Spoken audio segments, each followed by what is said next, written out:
नमस्कार। चलिए आज बात करते हैं रोंडा बर्न की उस मशहूर किताब द सीक्रेट की, जिसने दुनिया भर में तहलका मचा दिया था। ये किताब एक बहुत ही शक्तिशाली विचार के बारे में है कि कैसे हमारी सोच हमारी असलियत को, हमारी रियलिटी को बना सकती है।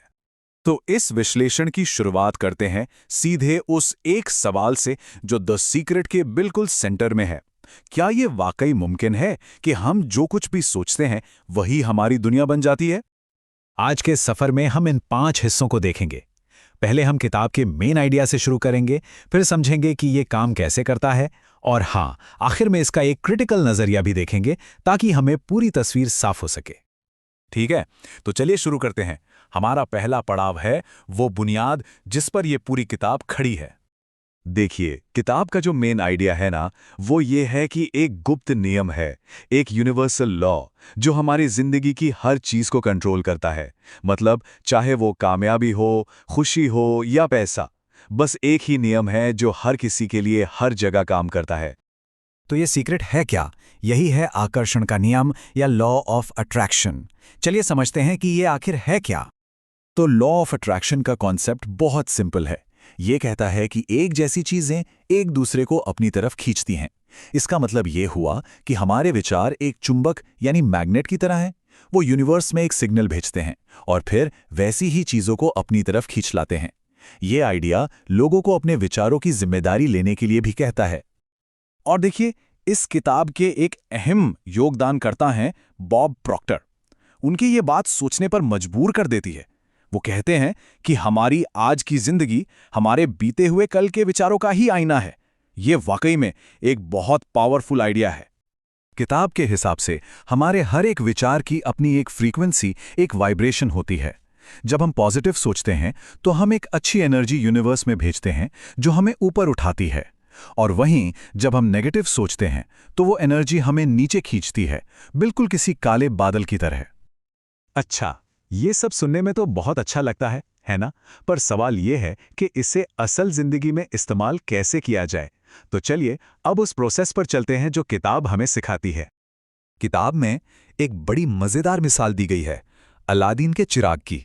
यहाँ यूनिवर्स को एक जिन की तरह बताया गया है जो बस हमारे हुक्म का इंतजार कर रहा है और कह रहा है, जो हुक्म मेरे आका। तो ये प्रोसेस काम कैसे करता है? इसके 3 सिंपल स्टेप्स हैं। पहला, मांगो। आपको यूनिवर्स को एकदम क्लियर बताना होगा कि आपको क्या चाहिए। दूसरा, विश्वास करो।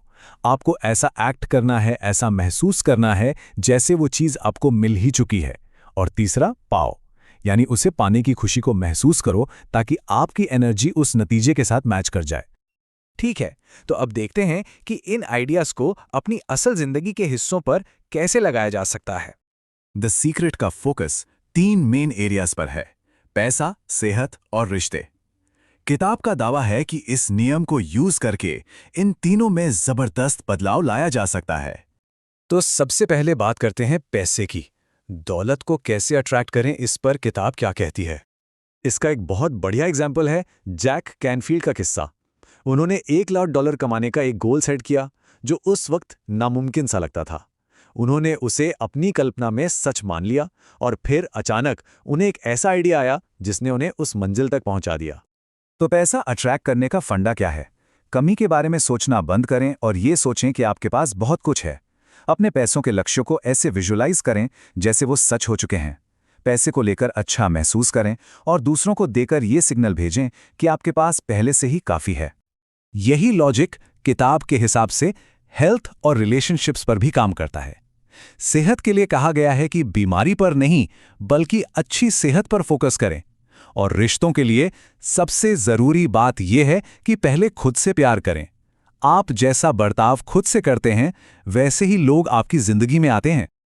पर रुकिए, जैसा कि हमने शुरू में कहा था, हर कहानी का एक दूसरा पहलू भी होता है। अब जरा इसका क्रिटिकल साइड भी देख लेते हैं। तो एक तरफ तो किताब ये वादा करती है कि सिर्फ पॉजिटिव सोचने से ही मनचाही जिंदगी मिल सकती है, लेकिन दूसरी तरफ जो लोग इसे क्रिटिसाइज करते हैं उनका कहना है कि ये जिंदगी की मुश्किलों को बहुत ज्यादा सिंपल बना देता है। उनका मानना है कि सिर्फ सोच काफी नहीं होती, बाहरी हालात और असल मेहनत भी बहुत मायने रखती है। इस सोच के कुछ रिस्क भी हैं, जैसे अगर किसी की इच्छा पूरी ना हो तो वो खुद को ही दोष दे सकता है। ये असल दुनिया में एक्शन लेने की अहमियत को भी कम कर सकता है। हालांकि ये भी मानना पड़ेगा कि पॉजिटिव सोचने के अपने साइकोलॉजिकल फायदे होते हैं, भले ही वो यूनिवर्स को बदले या नहीं। इससे तनाव कम होता है और मुश्किलों से लड़ने की हिम्मत मिलती है। तो आखिर में हम इस एक बड़े सवाल पर आकर रुकते हैं, क्या हमारी जिंदगी हमारी सोच का आईना है या हमारे कामों का नतीजा? हो सकता है सच इन दोनों के कहीं बीच में हो।